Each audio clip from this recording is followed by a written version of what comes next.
Mr. Speaker, sir, I thank you very much for the opportunity given to me to participate in the general discussion on the interim budget presented to the House by the Honorable Finance Minister. I do not want to take much of the time of the House. I will only highlight some of the salient features of the interim budget.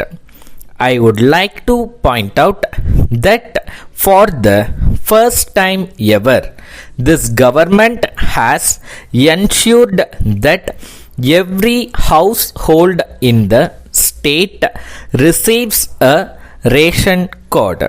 So far, nearly 2 crore families have not received ration cards.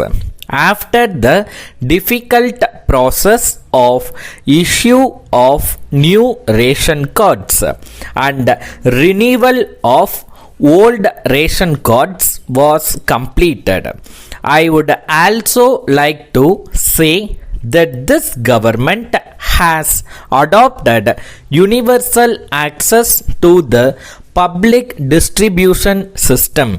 Those who want to take rice have been allowed to draw their full quota irrespective of their family income. Thus, this government has ensured food security to all the people in the state. Next, I would like to point out that large sums of money have been allocated for the health and family welfare department. I am very glad to note that a number of primary health centers have been upgraded into hospitals.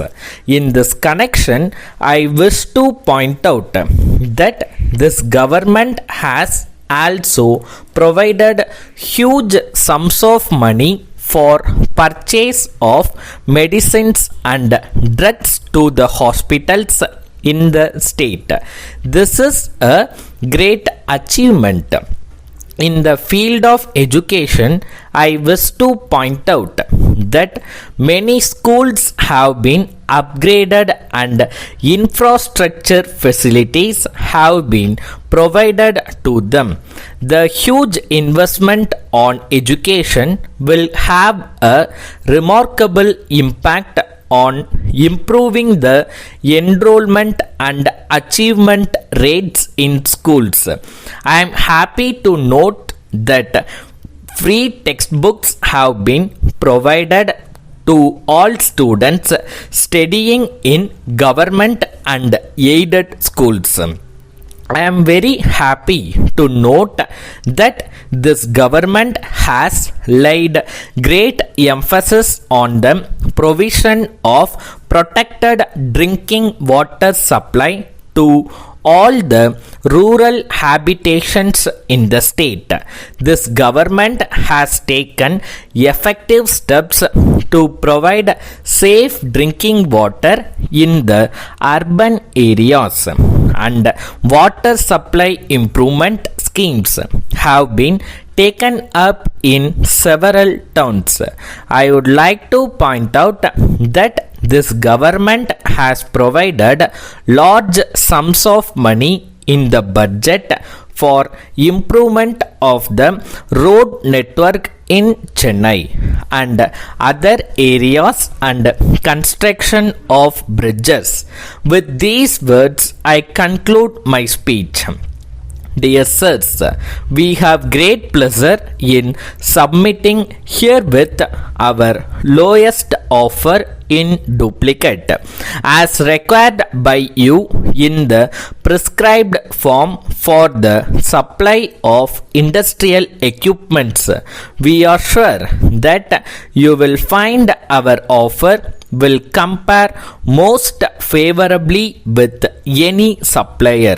While we agree to the terms and conditions of the tender, we have to say that we differ on two terms of the tender.